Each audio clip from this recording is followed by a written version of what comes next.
stories tall. And if you don't believe me on the size, I completely understand. I didn't believe it for like a year and a half of working here. I had to wait until I saw people next to it.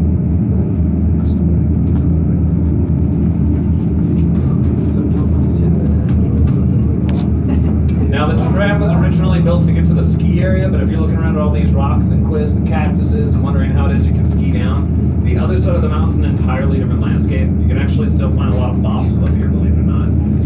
So when this mountain was formed, rather than two tectonic plates meeting and pushing together, this mountain was formed by erosion. It has to do with that shallow sea when it proceeded with volcanic activity, allowed the east side to kind of rip up and pull away, leaving us with all these sheer cliffs on the west side and kind of the smoother slope on the east.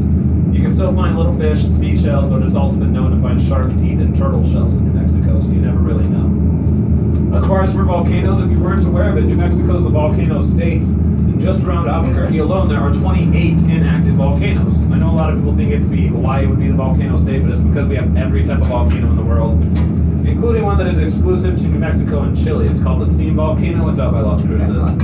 Just around Albuquerque alone, if you look directly west of the city, you'll see where the ground is raised up ever so slightly.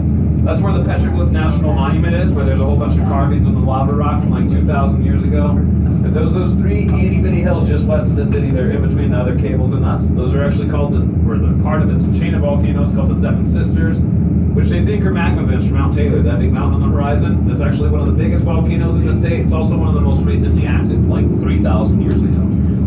Now if you follow up